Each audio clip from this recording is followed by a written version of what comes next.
Hey there, it's Dave. Welcome to part one of my crazy health scare.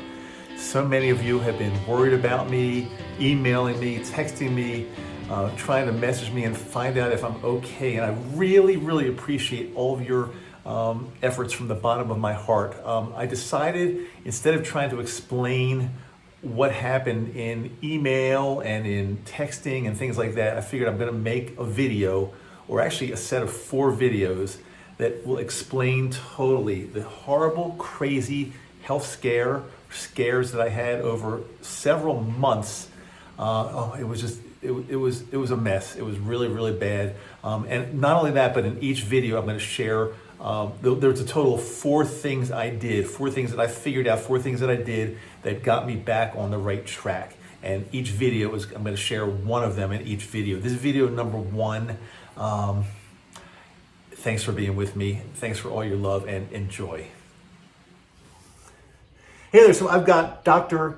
Adam Hanley here with me. He is a psychologist and professor at the University of Utah.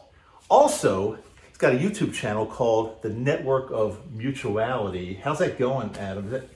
I love it. I gotta say, I love the channel, seriously. Thriving. Thriving. Yes. Check it out. Adam is a great guy. And I'll tell you the reason I have Adam as a doctor, a psychologist, a professor, because I could do this video by myself if I wanted to. But I've got a lot to talk about, some really interesting things that I think are going to help a lot of people. And I don't want to just be like me talking into the camera. I want somebody here, especially like a professor, smart guy, psychologist who might be able to like analyze me a little bit, but ask the right questions. And so I think it'll be more fun, Adam, if we have like a little discussion, as opposed to me just. Nobody wants to see me just talking into a camera. I mean, it's boring. It's boring. So let's have some fun. Let's talk. I moved here to Utah. For those of you that don't know, we're in Utah right now. We're in Salt Lake City. It wouldn't make sense. You're at University of Utah, so we've got to be in Salt Lake City here. About a year and a half ago, and Yoko and I were really excited because for the past many years living on the East Coast, we wanted to make a move out west. We love the mountains. We love everything that goes with the outdoors. And so this was like, it was between Utah and Colorado, and we picked Utah. Yeah. It's a great place. So it was really exciting. Why Utah over Colorado? A great question. Well, for many years, and we took too long to do this. We should have done this 10 years ago. Okay. But for many years, we wanted to move to Colorado. Especially in particular, like the Summit County, Breckenridge area. We just love the mountains and love skiing. We didn't want to live in Denver because when you live in Denver, I don't know how familiar you are. It's too far. It's too far from the mountains, and it's crowded. It's ridiculous. So we were going to move there. We decided Salt Lake would be perfect because it's a real city. You got a coffee shop around. We can walk to anything. It's great. So being in a real city, and also being 20 minutes, 25 minutes, 30 minutes to world-class skiing, mountains, mountain biking, stand-up paddleboarding, you name it. You can do anything here. So and plus, at the time, I was doing a lot of traveling for business. So being 10 minutes away from an international airport, it just made a lot of sense. It's got it all. But if you're living in Breckenridge and you got to go to the airport, and the weather's like a little bit bad, you're talking about hours. It's crazy. It's ridiculous. I mean, those tunnels get shut down. Like anything can happen. Yeah, I-70, the tunnels. It's crazy. So Salt Lake City, we're here. But yeah, we love it. We should have done it much earlier. But you can't look. But you can't go back. You just have to keep moving on. Yeah. So it was really exciting. But I got to tell you, so before the move, I'd say probably even up to a year plus before the move, back in Maryland, I don't know, how can I describe this? I was starting to feel like this level of like anxiety, and I'm not even sure why. I'm not sure what the reason was, because things are really good in my life. I've got a great wife. My business was doing really well. I didn't really have a lot of worries. But for some reason I had this like level of anxiety that was like, it wouldn't go away sometimes. It was like kind of like always there. Yeah. Not terrible, but shouldn't be there. Yeah. But I figured that, okay, I'm gonna do the best I can and do all my yoga and meditation stuff and outdoor stuff. And it's going to go away. So we moved to, and it started getting actually really worse before we moved, but I just thought once we moved to Utah, everything's going to be great. Just Utah's like the panacea. There you go. Everything's perfect in Utah. So we moved to Utah, and it didn't get better. I would say it got worse. Wow. I would say it got worse. Yeah. And I don't know why. It was just this level. I don't know. You're a psychologist. I don't know. Like I know you're a professor, so I don't know. I don't know if you see like clients at all. But you're well trained in this, and when you have we always have this like level of anxiety in your system. I think you're probably always in like a fight or flight response mode. Your sympathetic nervous system is Keyed up. It's not good. It's really not good. So what did your anxiety feel like? It's okay. So I'll do the best I can to explain it. It's kind of hard, but pictures like okay. Right now, you and I are talking on the sofa. We're pretty relaxed. You seem like a very relaxed guy. I'm fairly relaxed right now, but it was this always there, and it was like I was kind of always on. Like I couldn't. It was hard to relax, and even when I was sleeping, I just felt like I couldn't even sleep well because. Like I just felt like Just on edge. On edge is a good word. Jittery, on edge, Yeah. not good, and that can't be healthy long term. There's no way that could be healthy. It sort of wears the body down, yeah? It And would the mind down. Absolutely wear the body. Well, and I'm curious, like, because you're talking about this sort of pervasive sense of anxiety, like, Yeah. where in your body was that anxiety? Yeah, like, if you had to point to Yeah. somewhere where that originated. All over. All over. Yeah, I felt it all over. I wish I could like put it into better words. But What about color? color? What color would that anxiety be? I never thought about that. I never really thought about a color. If I had to give it a color, I don't know why this just came to mind, and I don't know if this is good or bad or right or wrong, but if I had to assign it a color, I'd say red. Ooh, that What is does that bad. mean? That's not good. What does that mean? Really, what does that mean? I mean, it can't be good. Red's warning, right? Yeah. I don't know. What about shape? If you were going to give it a shape.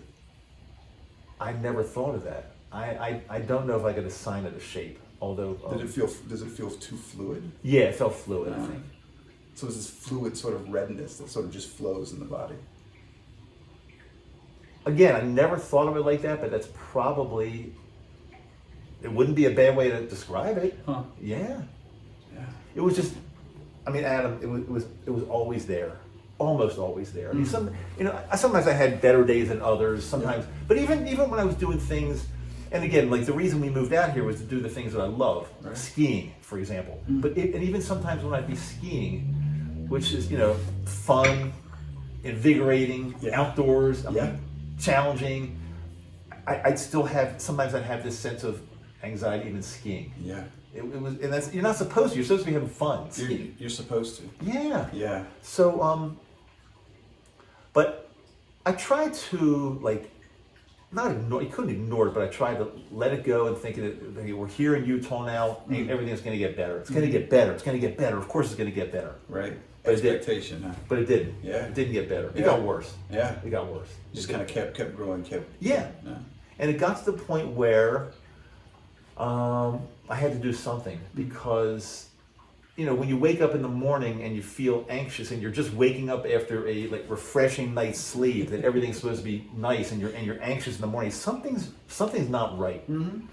Something's not good. So there's this feeling in the body, and then there's this thought that this is not how it should be. Absolutely. Yeah. Absolutely. Yeah. So I had to do something. So what do? I looked up, I just started doing some research online and found a psychiatrist. Because why not a psychiatrist? I figured I need drugs. I need drugs, and I need drugs now. I need something. I don't care what you give me, but I need something to put into my system to stop this anxiety because it's crazy and I can't live with it. Fast acting. We need a fast actor. The fastest acting drug you can possibly give me. I mean, I'm tired of self-medicating. I don't really self-medicate. Maybe I should have more. But hey. I'm not like a big self-medicator. I did. Okay, so I did experiment with some definitely some THC and some other block too, CBD oils and stuff like that. And THC causes memory loss. It's... I forget how much I took that. But no, I did try to experiment with CBD, a lot of CBD over a year plus. At first, I'll tell you something. It's funny. At first, it worked. I think it worked really well. But I don't know if I don't think you develop a tolerance to CBD. But it seemed like after a while, it didn't really work that well. It didn't make much of a difference. Yeah, but I think our bodies habituate, right? When they start in a trajectory, kind of like you're talking about, that anxiety sort of growing and growing and growing, the body just kind of keeps moving with this inertia. And the same with like medication and substances. Often it's works for a time, and the body says, I'm going to readjust, and I'm going to readjust, or maybe I need more and more and more. Yeah. But I don't know. You've got receptors. Cannabinoid receptor. Something like that. Something like that. Yeah. Yeah. You're a psychologist. You know this stuff. I don't know. But anyway, so okay. Bottom line is what I was doing wasn't working as well as I thought it should. And I think also there was you might be able to help me more with this too. There was probably some element of depression in there as well. I never felt like really depressed. I never felt like so depressed that I need meds and I can't get through my day. But I think when you have anxiety, and correct me if I'm wrong about this, Adam, but there's maybe like a spectrum or like a component of depression as well, because I think I had some for sure. I mean, they're highly comorbid, right? When you talk to somebody who's living with anxiety, often they also are dealing with depression stuff too, whether it's like full-blown diagnostic levels or not. I mean, that's always an open question, but yeah, I mean, I think anxiety has a tendency to constrict our world, right? Because things get scary and we want to try to avoid, we want to try to pull back so we feel safe and comfortable. And depression in a lot of ways is a feeling of isolation and aloneness. So I think that they kind of work hand in hand in that way, where anxiety pulls us back in and depression's like, oh, I'm alone, I'm not living my life like I should. That's what I had it. I mean, I had it. So I went I found this guy online, got a lot of great reviews. Okay, very good. Because how else do you find, I mean, that's one of the best ways to find somebody these days. Good reviews. Yep. Went in, had an hour meeting with him. This is back in the day before everything was like done on video conference, because I could actually meet the guy live. Right. He put me on 2 meds. There you go. He put me on 2 meds, and life was great. I mean, I figured that was it. I figured that was it. That's what I need. That's what I need. We talked it all out, and he said, "Here, I'm going to recommend these 2 things," which he gave me. Started taking them, and I think a lot of it might have been placebo effect, maybe not placebo, but psychological effect that I'm on these meds now, things are going to be good. And I think I did start feeling better. I think I did. And let's not discount placebo, right? Placebo is a powerful tool. It is a powerful tool. So it is. I mean, whether it's psychoactive or placebo, I think. But these were like real meds too. Real meds proven to work. So I think they started work. I think they did start working pretty well. Yeah. But at the same time, I started taking my blood pressure, and I'm like an obsessive kind. I don't know how well you know me. I'm an obsessive kind of guy. If I feel that something is like a little bit wrong, let me back up. Okay. My entire life, I've always, as long as I can remember, for a long time, I've always been super active, athlete, love just. I've been a runner for decades. I love the outdoors. I love doing stuff, but always active. So I'm not like a couch potato who's unhealthy. Whenever I go in for a physical, which I get every year, my physicals always were like stellar. Great. Heart is good. Blood levels of all the right stuff. Everything was right. Everything. So I'm like kind of a perfectionist when it comes to that kind of stuff. And then if something in my body gets like a little bit off, I start to worry. I start to obsess. Fixation. And my blood pressure was like, I noticed it was creeping up a little bit. So what does David Matto do? He starts taking his blood pressure every 10 minutes. Which I would imagine had no impact on your next blood pressure reading, right? Like if you're obsessed with your blood pressure, I would imagine that would make me anxious and make my next blood pressure reading just that much higher. Exactly. It's not. I found that it's not a good thing to do. In fact, I kept a log. I kept a log of my blood pressure, and what I would do would be I would this was like a year plus ago. I had a doctor back in Maryland, and I would send him the results, and he said, "Oh, it's borderline. It's not that bad." He said, "I've got a suggestion for you. Just crank up your lifestyle, do more stuff." And he said, his last word of advice was, "And stop taking your damn blood pressure." Yeah, that sounds wise. Stop taking your blood pressure, damn it. So did you stop? Yeah, I kind of did. Kind of. I was curious. Okay, that kind of did. I mean, I kind of. Well, I'll get into that a little bit more too. Okay. So I'm on these meds. feeling a little bit better, but but my blood pressure I felt still wasn't really as good as I would like it to be. So I had a call into my primary care doc, and I told her, and she said, okay, she's really good. She said, come on in next week, we'll take a look, and we'll do a physical, and we'll evaluate you, we'll do blood work and all that stuff. This might have been on a Thursday, because I remember the very next day was Friday, and Friday night, went to bed, everything's fine. I woke up in the middle of the night, or middle of the morning, I should say. It was like 3 to 3:30 in the morning, and went to use the bathroom, and I just like didn't feel right. Something like I can't even pinpoint what it was. I just had this this weird feeling, and don't ask me what shape it was or what color. I don't know. I don't know what color the damn feeling was, but it was weird. It just something just didn't feel right. So Yoko's sleeping. I tiptoed downstairs. And what is the first thing I do? Take my blood pressure. Obviously. Yeah. Take my blood pressure. Yeah. And Adam, it was sky high. It was really high. Okay. Scary high. Okay. Scary high that whenever I read books, or you go into the pharmacy and it gives like the blood pressure, and it says like, if it's over this amount, go to the emergency room. Immediately. Yes. I mean, this is not funny. But, so I took it again. Okay. Sky high. I walked upstairs. I said, Yoko. She's sound asleep. I said, Yoko. She said, what? I said, can you take me to the emergency room? And she said, what? What do you mean? I said, my blood pressure is really high. I got to go to the emergency room. Take me right now. And so she gets up and she's half asleep, and we jump in the car and we're driving up to.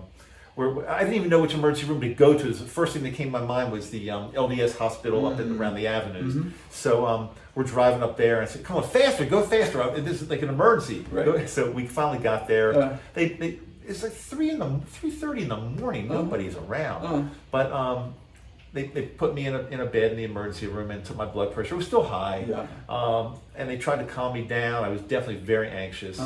And finally, the doc came in and she said, "Well, it's high, but it's not like emergency high that you're gonna have a stroke in a second. It's not like a medical emergency. But to be careful, let's be sure. Let's do a CAT scan just to make sure nothing's going on in your brain." And they did that, and that was fine. And after an hour or two, they had me there. They gave me something to relax me, and they discharged me, and they said, "Go see your physician." Which I did a couple days later. And I mean, it was like the scariest night of my life. And even though maybe by doctor standards it wasn't like 250 over 150, it wasn't that bad, but it was high enough that really alarmed me a lot. Really bad. Really bad. And especially waking up out of sleep. Yes. Yeah, I mean, that seems like that transition would be pretty shocking. It was very shocking. And coming down here, sitting on this sofa right here, taking my blood pressure, seeing this thing reading as high as it did. I mean, I've never seen it read that high. It was very, very, very scary. All these thoughts start going through your head, like what's going on. But anyway, so I saw my doctor a couple days later, and she said she wanted to put me on some blood pressure medication, but she wanted to do like a blood workup first. And we did that, and everything turned out fine as usual. And the blood, it was fine. So she put me on this fairly beginner, low level of blood pressure medication, just to make sure everything was okay. And we started talking, and I told her how I'm anxious all the time, and I'm being treated for that. And I wake up in the middle of the night, and I can't sleep well. And when I wake up, I feel like my heart's pounding, and it's like something's not right. And do you know what the first question she asked me was after that? She was really listening. First question she asked me. I don't know what most doctors would say, but the very first question she said, "Dave, have you ever been evaluated for sleep apnea?" And my answer was, "Yeah." As a matter of fact, it's a great question. I have been, and about 3 years ago, I've got a dentist friend of mine back in Maryland. I've got mild sleep apnea. He made me a dental appliance. I wear it every night, and I'm being treated for that, so it's all fine. And the next question that came out of her mouth is, "You're wearing a dental appliance. Why aren't you on a CPAP?" And I said, "I don't know, because my dentist friend said this appliance is fine." That's my only answer. She she wasn't condescending. She's really great. I love her. But she said basically in great surprise, like, why don't you want a CPAP? You've got sleep apnea. Right. That's like the first line of defense. It's like the gold standard. What are you doing screwing around with this dental appliance? So the next thing was she said, let's do a sleep study. Let's do a sleep study. So she scheduled me for an in-home sleep study, which I'll tell you about in a second. But before that, a few weeks before that, I was actually going to have that. I started having like these, just even at home, these weird feelings. Being super tired, being not feeling right, not having an appetite, just weird things. And I started obsessing over that. And she's one of these doctors that's so good. I can text her with a question anytime. So I texted her and said, I'm just not feeling right. Something's weird. And I said, I'm really worried. And how do I know I'm not having a heart attack? She said, well, are you having chest pain? I said, no, I'm really not having chest pain, but I'm just worried that something's wrong. Right. So she said, your heart's fine. I really think your heart's fine, but let's, if it's going to make you feel better, let's bring you in for a cardiac stress test, and let's just make sure. So I said, I really want to do that. I just want to make sure everything's fine. So we set myself up for a cardiac stress test. Yeah. And I went in there, and it's like all these, it's in the waiting room, but like all these like really old guys, and I am. I mean, I'm not the youngest person in the world, but I look pretty decent. And they've got like all these heart patients, and I'm there. And when I went in, like the two technicians said, well, like, why are you here? You look pretty good. Let's get you started, but you look all right. Right. So I said, I just need this stress test. I need this done. So they hooked me up to all these wires and electrodes and crazy things, and taking my blood pressure and you name it, they did it. And they put me on a treadmill. Have you ever had a stress test? I have not had a stress test. So they put you on a treadmill, and they start you by walking, but then they get you up to like a faster speed that you're like, like you're going. They want to get your heart rate up to like as maximum, as high as you can get, basically. Wow. That wasn't so bad. The worst part of the stress test was they warned me. They said, now as soon as we get your heart rate up, we're going to stop the treadmill. You get off and you lay down on this table, and we're going to start doing all this. We're going to do like a ultrasound. There we go. Ultrasound. Yeah. They said, so have you ever worked out at maximum effort, and then you always do a cool down, right? Yeah. Have you ever worked out at maximum effort, and then the next thing you do, you're laying down on a table? It is very difficult. Your heart's pounding. You feel like you're going to faint. But they said they had to do it because they had to check my heart while it was like really going fast. Wow. And they checked it, and they said, basically, like, you're fine. Get out of here. And go take a hike or go take a run. You're fine. Seriously. Pump that heart. Yeah, they said you're fine. Yeah. So that wasn't the problem. It wasn't the problem. So that's a relief. It was a great relief. Yeah. It was a great relief. So I remember right after that stress test, I went out and did a hike in the living room. And the living room, for all that you don't know, it's a local hike to Salt Lake City. It's basically, I could get in my car and drive for 5 to 10 minutes to get to this trailhead. It's a very, very nice workout. It's not like a long hike, but it's all uphill in this canyon, and then it's all downhill. And so it's a nice. So that's what I did right after my cardiac stress test. She said, "Go take a hike." And I did. You got doctor's orders. Doctor's orders, right? So then came the sleep study, which I did here overnight. And I did at-home. It was at-home sleep study. By the way, I remember the exact date I did this sleep study because it was a big mistake. So I did it for, they said you could do it for 1 to 3 nights. They gave me the equipment. They said you could do it one night. If you sleep really well, that's probably enough data. But if you don't sleep well, do it for another night or 2. Okay. The first night I did it, this shows how stupid I am sometimes. July 4th. There are fireworks going off all night long. There's a park, guys. There's a park across the street where we are right now. That we live across from a park. There are fireworks all night long. I couldn't sleep. I've got all this fakakta stuff hooked up to me, electrodes everywhere. I couldn't sleep. Yeah, that's just bad time. That's unfortunate. But I did it the next 2 nights. Okay. So they got data. Okay. And one of the things they had hooked up was a pulse oximeter, and the data came back actually pretty bad. They said I went from mild obstructive sleep apnea, which when I was back in Maryland, that's how I was diagnosed. It went to moderate, which moderate means, I can't remember the exact, I think that means 15, is it 15 to 25? I might be getting this wrong, but it's not too far off. 15 to 25 times or 15 to 30 times per hour, you're not breathing. Oh wow! Like you stop breathing for at least 10 seconds, like your airway is closed off, and you're like, and then you end up not breathing and not getting oxygen. But then you wake up and you like gasp for air, and then it wakes you up, and then sometimes it wakes you up, sometimes it doesn't. But moderate obstructive sleep apnea means that's happening at least 16 to 30, something like that, times per hour. Wow! So, needless to say, there were times during the night where I was not getting oxygen. And that's, from what I understand, that's not good for your body. No, I mean, good for your tissues. I'm not a medical doctor, but you're close enough. You're a psychologist. Okay. You had medical training. You've got like you're a professor. You must know everything. Pretty close. It doesn't sound like the way you want to sleep. Sounds like more oxygen is probably better than less over the night. Yeah, I'd say. Yeah, I mean, I went down. I don't know how familiar you are with like the blood saturation, oxygen levels, but it should be somewhere in the 95 to 98, 99 range. Okay. That's where it usually should be. There were times during the night that mine actually dipped down as low as into the 70s. That's very, very, very bad. Very bad. So that was definitely, we're starting to get to the root of this thing. That was definitely one of the problems I was having as far as my health and my funk. And there were days literally that back in the spring that I couldn't even get out of bed, or I'd take like 3-hour naps on the sofa here. It was just horrible. I was in this horrible funk for like a couple months. And we finally kind of started getting to the bottom of this. By the way, it got so bad in over the I'd say spring and summer. I thought like maybe I had COVID. Yeah. But I didn't have a cough.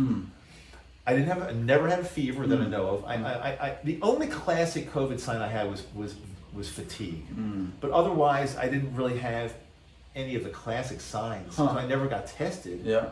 And to this day, I wonder whether I had COVID. I went back in, as a matter of fact, just a kind of like a little side story, about 2 weeks ago, and asked my doc if she could do an antibody test, just because I'm curious if I have the antibodies for it. And I got tested negative for that. But supposedly the antibodies only maybe show up 3 to 4 months after you've actually had the infection. So if I had it, which I'll probably never know, the antibodies are gone. Yeah. So I'll never know. But I was just feeling just awful for definitely for a couple months. And I, when I thought it would go away and I started feeling better, like a week or two later, it would just like rear its ugly head again. It would show up again. It was just very, very, very weird. Wow. So, okay, so I get diagnosed for the obstructive sleep apnea. Yep. And so the next step was get on CPAP. Do you know about CPAP? Do you know pretty much what it is? I think I have some family members that have it or use it. Have it. Yeah. But I have no real idea about it. It stands for continuous positive air pressure. It's like a little machine you hook up. It's really pretty cool. It's not that large. It's a machine, and out of the machine all night long, well, you have got this tube that comes out, and there's a mask you wear. There are different types of masks. You wear them over your whole face, or sometimes just on your nose. Okay. But basically, what the idea is that when you're sleeping, when you lay back, especially when you're laying, I don't know how you sleep, but especially when you're laying on your back, and I could go into so much detail, but it's like kind of beyond the scope of this video. But your tissues, your soft palate or your musculature or your tongue block the airway. So by feeding a very gentle stream, by feeding positive air pressure in, it keeps your airway open, your airway space open. Okay. And so I got the CPAP. Can I tell you for a second the process of getting the CPAP? I'd like to hear it. Now, first of all, I knew nothing about CPAP. I never used one. Yeah. As a dentist, of course, I knew about them, but I never really practiced. I haven't practiced dentistry in a long time anyway. Yeah. And it's relatively a newer science now. And but nobody in my family really ever used one. But I knew what they were. But in the era of COVID, they used to, when you picked up your CPAP at the medical supply company, they would do a whole demonstration and show you how to use it, Yeah. and show you how to set the thing up and turn it on and how to put the mask on. Right. You know how? So now you know what happened. I had to drive. It was like 15 minutes north of here. Drive up to like around the Bountiful area. Okay. To the medical supply company. They said when you get there, call us on your phone, and we'll come out and give you the CPAP. Yeah. They were right. I called them on the phone. I'm here. I'm David Maddow. I'm here. Some guy comes out with a little suitcase full of equipment. Yeah. It's like that. It's not that large. Uh-huh. I open my window. He like basically throws it in my car to the passenger seat.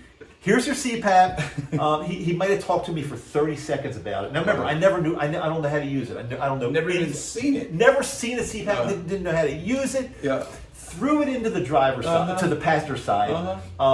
He said, "Oh, before you leave, the best thing to do is go on YouTube. There are a bunch of videos explaining how to use it." And I threw in a mask that I think is good for you, but it's the one I use. It's a good mask. Yeah, it's a good Meanwhile, one. he never met me before. He didn't know like the size of my face. He didn't know if I was a mouth breather. He didn't know if I could breathe through my nose easily. He didn't know anything about me. Oh, use this mask. It's fine. It'll be fine. Sure, no problem. Just had a good feeling about you. Oh my God. Uh, I left. Came home. I remember opening this package and unwrapping it, and I'm putting the thing together, and they forgot to throw in some piece. I think they forgot to throw in the actual tube that goes from the mask to the CPAP. So I had to drive back there and get the damn tube. It's ridiculous. Yeah. I put this thing together, Adam, and I figured it wasn't bedtime yet, but I'm going to lay down in my bed for 15 minutes and just try it out. Just give it a go. Give it a go. See how it works. Yeah. This thing was the most uncomfortable. I should have it right in front of me now to show you like the first mask I used. It looked like I was like a jet pilot fighter. Like this thing covered my whole nose and mouth like this. Yeah. And it had a tube coming out here, and I'm supposed to sleep with this thing at night, like just like that. I'm supposed to sleep with it. It doesn't sound pleasant. It was not good. It was not good. So I couldn't take a nap. I couldn't fall asleep. That night I tried to sleep with it. I did the best I could, but it was horrible. It just wasn't. Nothing was working right. Yeah. So I called the company. I finally found a woman that was very, very helpful there. I said, "Look, I got this thing. They just threw this mask into my car. I don't even know if it's good for me." She was super nice. She said, "Come back. You're only 15 minutes away. I've got like I'm exaggerating, but I've got like hundreds of masks I can show you, and there's going to be one that's going to fit you right." She took her time. She demonstrated all these different masks, and I found one. It was a trial and error process, but I found one that was like super comfortable, which I'm still using today. It's called a nasal cushion. And instead of it sounds good, right? Sounds soft, yeah. It sounds soft. I mean, it's a little cushion. Yeah, exactly. But you wear it. It just fits right under your nostrils. It doesn't fit over your whole face. It fits right under your nostrils. It kind of straps around. Yeah. It's very easy to put on. Okay. Very comfortable. And I can sleep all night with it now. And sometimes I wake up I'll tell you how comfortable it is. I'll wake up in the middle of the night and I'll say to myself, "Oh, damn, I forgot to put my CPAP on." But then I realize it's on. It's so there. comfortable. It's right there. It's so comfortable. And I'm getting great results. It took, I'd say there was a good 4 to 6 week learning curve. Yeah. Because it wasn't, you have to tweak it. And not only that, I'll tell you something. Also, in this, Adam, I found something out that if you've got a problem, you might know this already. If you have a problem, doctors are only so good, and they only know so much, and they can only give you so much attention. The same thing with like the medical supply company that gave me the CPAP. Right. I was tracking my results because there's like an app you can track to see how well it's going. And my AHI, which stands for apnea hypopnea index, you don't need to know exactly what that means, but it basically tracks how many events you're having per hour, how many times. Meaning of those like obstructions. Yeah, exactly. How many obstructions you're having per hour, and like apnea is means total. You totally stop breathing. A hypopnea is you're partially stopping. Okay. Breathing, but it tracks that, and it was still not great. So I'm trying to tweak this thing, and I'm calling the medical supply company. And I'm calling my doc, and their answer was, "Oh, well, you need more pressure." So, in order to, that's another thing about the CPAP. I'm giving you quite a lesson about CPAP. I appreciate it. Missing notes. So yeah, because you never know if you're going to ever need one. Yeah. Hopefully not. I hear you. So in order to increase the pressure, they said it like a generic pressure, kind of a prescribed generic pressure. Mm-hmm. I've got to talk to my doctor. Yeah. She then has to agree to increase the pressure. She sends something over to the medical supply company. Mm-hmm. They modem into my CPAP, which is upstairs, and they can adjust the pressure that way. That doesn't take, it's not a quick thing. I just imagined it was a little crank, or just like a little dial that You would turn. think, right? But no, it's got to go through the doctor, Multiple stages, and it doesn't happen in 5 minutes. It takes it could take them days because they're closed on the weekends. So if I need my pressure increased, I'm thinking like okay. My personality, I'm not putting up with this stuff. No, hey, you need results. Who did I turn to? I don't know. Your buddy. I don't know. I turned to YouTube. Of course. YouTube, and I did a search for how do I adjust the pressure on the CPAP as an end user. How do I adjust it? Yes. Guess what? There's a hack. There's a hack for this. I don't know if I should be telling people this, but the end user, you're not supposed to know this. But there's a special combination. I'm not kidding. There's a special combination of buttons. You were right. Combination of buttons. If you press them, it takes you into the like the admin system, where only the doctors or the medical supply people are supposed to go, and voila, there's all the controls. I can totally control this thing myself. Boy, you could just fill yourself up like a balloon. Don't laugh. That's why I had to go in myself, because when they cranked up the pressure, they did it too high, and I was sleeping with this mask on, and I was like, I started to fill up like a balloon. I said, I can't take this even for one night. I couldn't. That's terrible. I couldn't do it for one night. So I had to take the bull by the horn and learn how to do this myself. And sure enough, I adjusted, went on to YouTube. Yeah. Okay, Adam, between YouTube, podcasts, reading, talking to friends, going on community forums online, I think I should have a pulmonology degree by now. It sounds like, you're using language that is well outside. I learned, like I said, you got to take the bull by the horn, because nobody's going to be as interested in your health as you yourself. Yeah. So I'm not suggesting that anybody out there gets an MD degree to use a CPAP, but there are actually forums online. I think it's called the one I like the best. I have to check this out. I'll put it in the notes, but I think it's called CPAP. What's it called? CPAPtalk.com or something. It's something like that. I don't remember. But you go on there, and here's another thing. There's a free program. It doesn't work on a phone or on an iPad, but it works on a regular laptop. Okay. There's a free program. It's called Oscar. Awesome. It's an acronym for something. Okay. I can't remember what it stands for, but it's an acronym for something in the sleep world. Okay. But you go and you take your SD card out of the CPAP, pop it into the computer, and there are these graphs and charts and statistics, and it tells you everything about your last night's sleep. Wow. It's incredible. And from all those stats, I was able to become my own sleep doctor, and I'm in there tweaking the pressures, and I got it right. Got it where it needs to be. I got it right, and every night now, my AHI is so low. The lower the better, obviously. Less events, the better. Yeah. It's so low. I'm finally getting a good night's sleep, and not only getting a good night's sleep, but my airway's open. I'm getting the oxygen I need, and I'm really feeling a lot better. So that's the results you're looking for, right there. Yes. And also but at the same time I was dealing with insomnia. See, I'm a mess. I'm not as much of a mess now as I was 2 to 3, 4 months ago. I'm not as much of a mess, but I was dealing with insomnia also. So I had to learn myself. I had to learn all about sleep hygiene and how to get the best night's sleep, and how to drink special. I'm not drinking it now, but special herbal tea, and I was messing around with melatonin and lighting and temperature in the room, and you have to learn this stuff on your own, because it's your body. That's right. It's your body. Yeah. And a lot of that sleep hygiene stuff worked really well along with the CPAP. I'm sleeping much better now. That's amazing. I'm feeling better. That's feeling great. better. Yeah, it's all good, but there were other things involved. Now, I just want to back up for a second before we end this today, because I can't explain this funk that I was in well enough. Like, again, going back 2, 3, 4, 5 months, spring, summertime. Again, sometimes I couldn't even leave the house. I couldn't get my work done.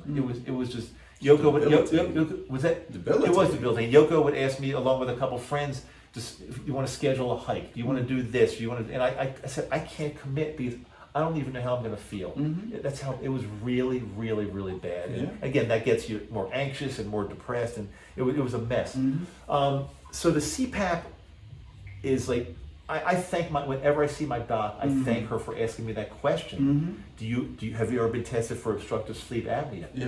So she possibly saved my life, but that wasn't the only piece of the puzzle. There were 3 other things I did. I'd say 3 major things that I learned. So let's say the CPAP, the sleep apnea, was part of the puzzle. But 3 other things I did to change my lifestyle that totally made me feel, I'd say today, I'm out there working my body, exercising, feeling good almost every single day, feeling like the old David used to feel. I had a lot of friends that were like worried about me and asking me all kinds of questions, and I send this email newsletter out every other week, and I've been like kind of hinting about how I've been through some real tough times, and I'm getting tons of email and tons of messages, and how are you? I'm worried about you, David. And so I said, I'm gonna. It's too much to explain individually because everybody's emailing me and texting me, and so I promised and said I'm gonna make a video and explain everything I've been through. So you please don't worry about me. I'm okay now, but I've been through hell. But I learned 4 major things, and one thing was the sleep apnea that really helped me. I've got 3 more things to go over to talk about, and they're super important. But I think we're kind of reaching I don't want to keep people too long on one video, so I want to come back and explain what the other 3 things were. Sounds great. And they're life changers. I swear they're and one of them, the thing I'm going to talk about next, Adam, and I hope you're having fun because I want you to come back and have another conversation with, if it's okay. I always enjoy chatting with you. Do you do this? Absolutely. I mean, because I think this adds a lot, having a real conversation.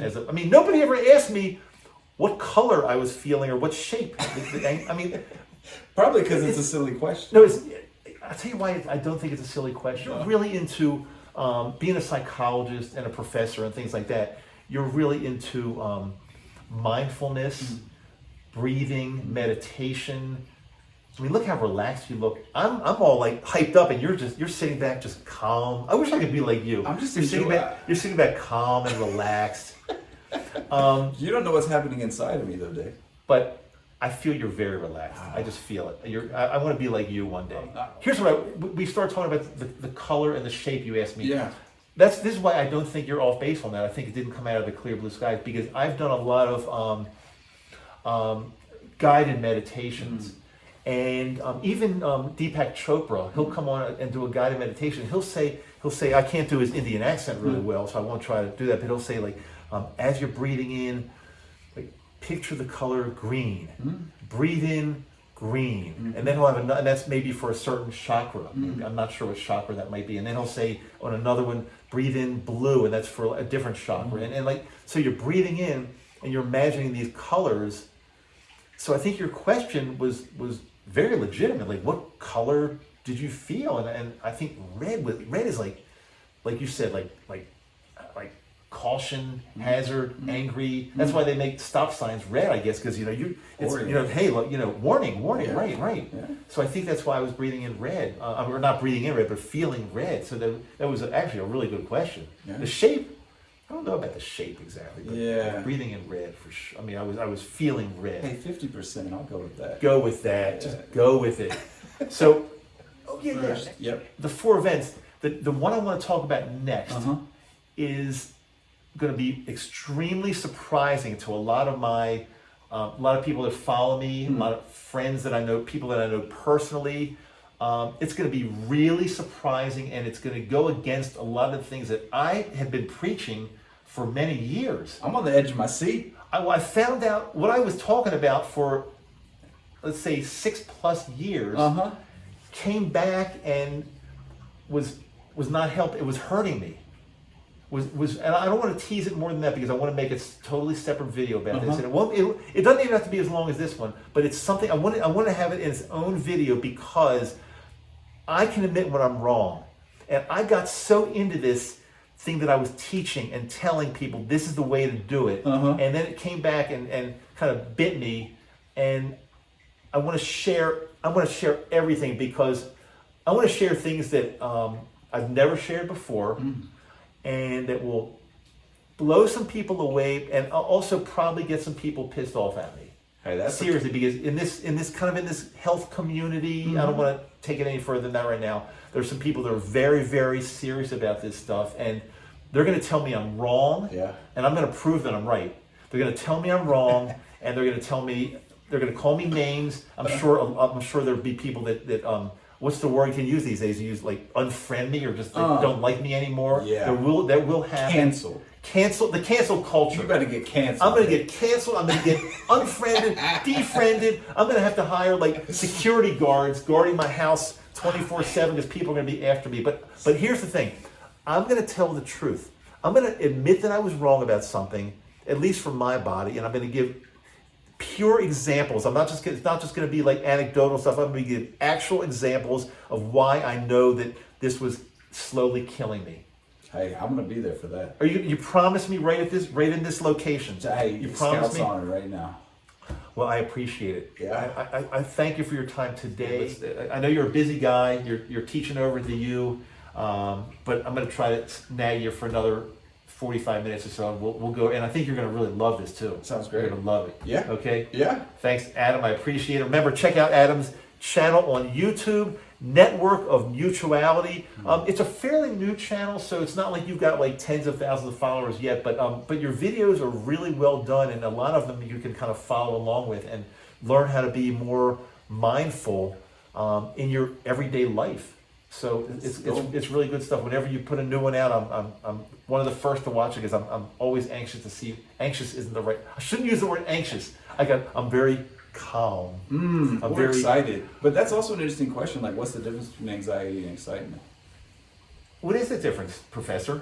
Physiologically, not much. Anxiety has like a negative connotation. Exactly. It's excitement. Interpretive. Yeah. Excitement is like, hey, I'm going skiing today. I'm excited. Yeah.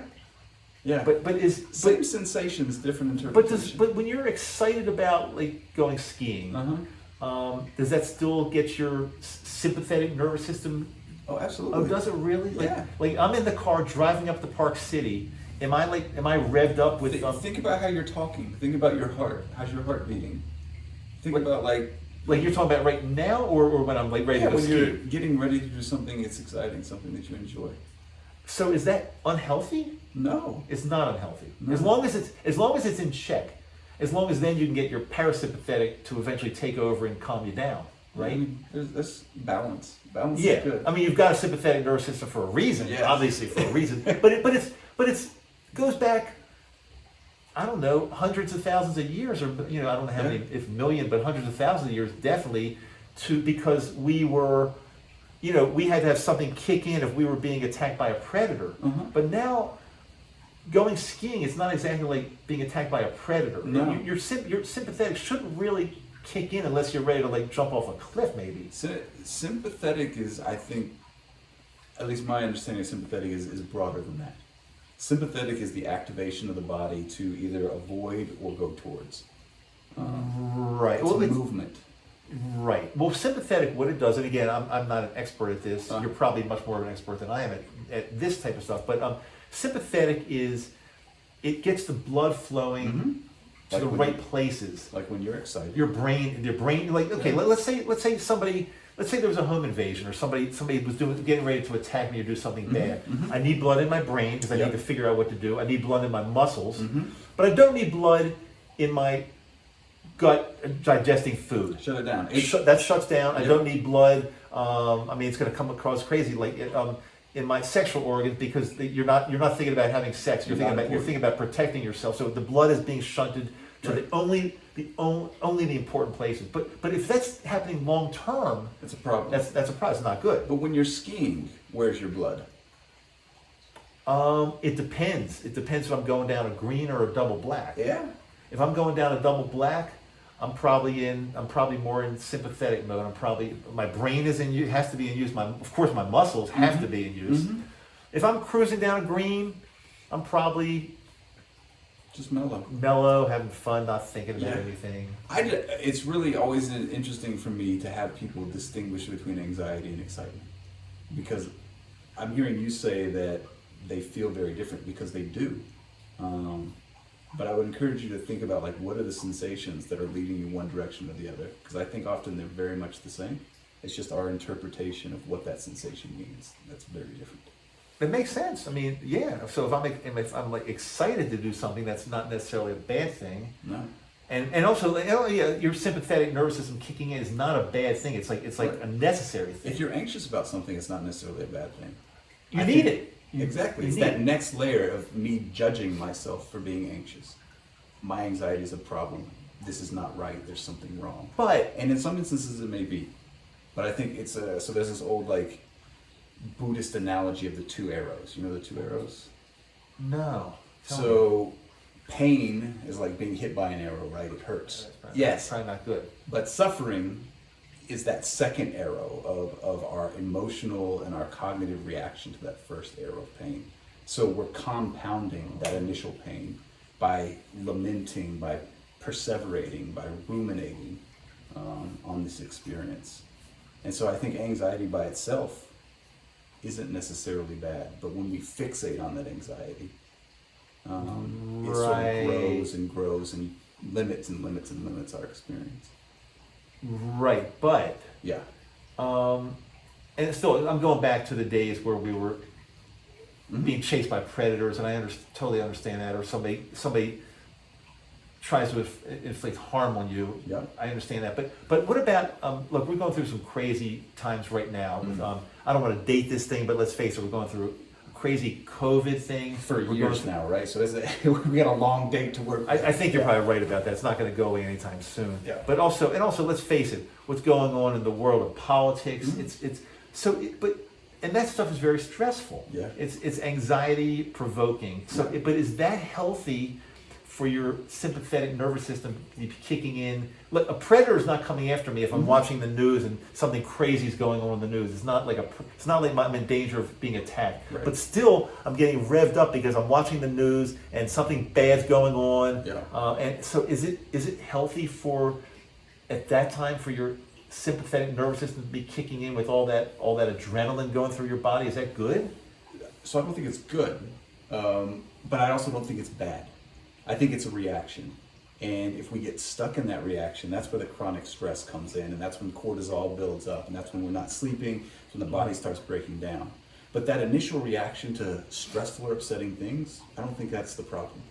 Because that's a natural... You're right. The only person that's not going to respond is a dead person, right?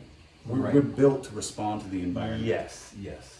So it's I guess our response to that initial response that I think is where we have a little power and a little freedom. Gotcha. We can either stay in that place of that makes stress sense. or breathe potentially through it. Yeah, that's something we'll talk about. I want to talk about it because I learned a lot about that whole world, about breathing and mindfulness. I learned a lot about that. So that might even be a separate topic. But like I said, the next thing I want to talk about is it's going to really interest you. It's going to blow you away. It's going to blow away more people. But I got to talk about it. So again, thanks so much for being with me today. Really appreciate it. This was so much better than me just saying, here's what I did, here's what happened. This is a good conversation, and you asked some great questions too, so I do appreciate that. Well, I appreciate it. It's always enjoyable to chat. So see you next time. Absolutely. Promise, right? Look into the camera and say, I promise. Promise. Thanks, Adam. Yeah.